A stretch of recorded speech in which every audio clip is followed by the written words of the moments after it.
February 13th, 2023. Daily Bread. Passage, Deuteronomy chapter 29, verse 1 to verse 29. Key verse, 12 to 13. Title, Renewal of the Covenant.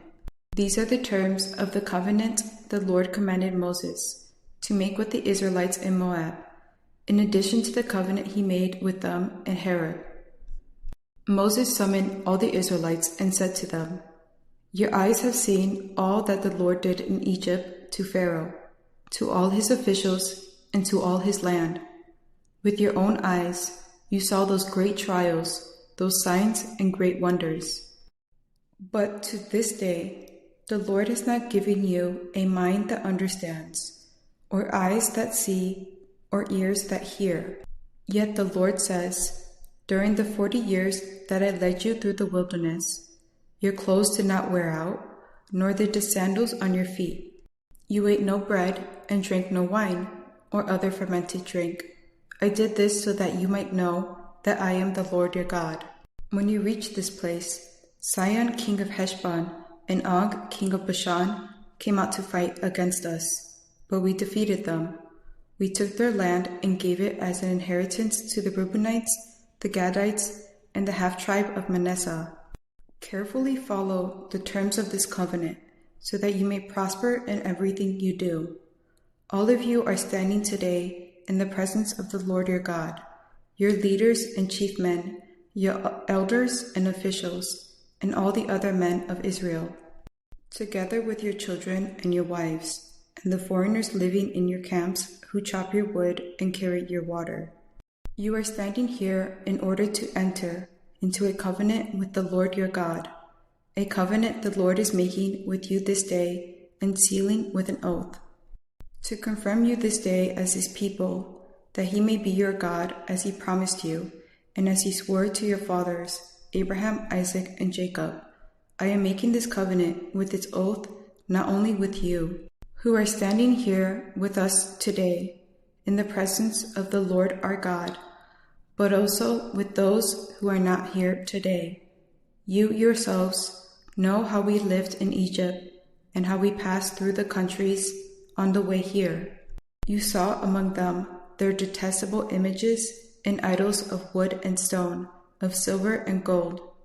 Make sure there is no man or woman, clan or tribe among you today whose heart turns away from the Lord our God to go and worship the gods of those nations. Make sure there is no root among you that produces such bitter poison. When such a person hears the words of this oath and they evoke a blessing on themselves, thinking, I will be safe even though I persist in going my own way, they will bring disaster on the watered land as well as the dry. The Lord will never be willing to forgive them. His wrath and zeal will burn against them. All the curses written in this book will fall on them, and the Lord will blot out their names from under heaven. The Lord will single them out from all the tribes of Israel for disaster, according to all the curses of the covenant written in this book of the law. Your children will follow you in later generations, and foreigners who come from distant lands will see the calamities that have fallen on the land and the diseases with which the Lord has afflicted it.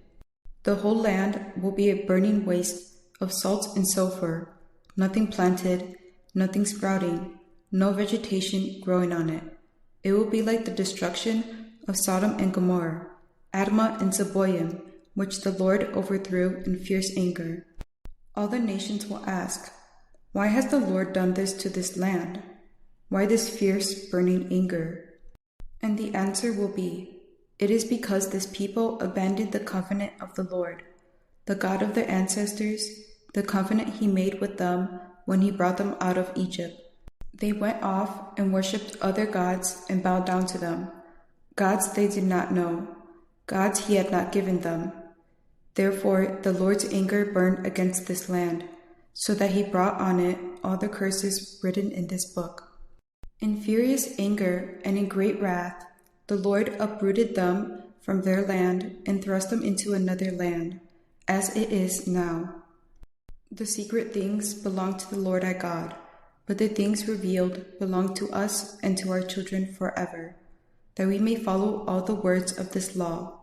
Daily Bread Message. After retelling the terms of the covenant made with the parents at Mount Sinai 40 years ago, Moses reminded the new generation of the experience of God's grace and power in Egypt, his provision in the wilderness, and defeating Sihon and Og. Now God called them to renew his covenant with them, so that he may become their God and make them his people, as he swore to Abraham. If they carefully follow the terms of the covenant, then they will prosper in everything. This covenant was not only for the present generation of Israel, but people of every nation and generation who would believe his word and accept his promises. To become a covenant people is to commit to loving and worshiping God, guarding their hearts from idolatry of any kind. One act of idolatry is like a root that produces bitter poison, which brings God's judgment on themselves and others. If they abandon the covenant with God in the promised land and worship idols, God's fierce wrath will fall on them, and their land will be like Sodom and Gomorrah. We cannot know all things about God, but he clearly reveals the truth to us. We must choose obedience for blessing, rather than disobedience for curses. Prayer. Lord, thank you for the new covenant sealed in Jesus' blood. Help me to live a life worthy of a covenant people. Root out the bitter poison of idolatry from my heart. One word, a holy duty of a covenant people.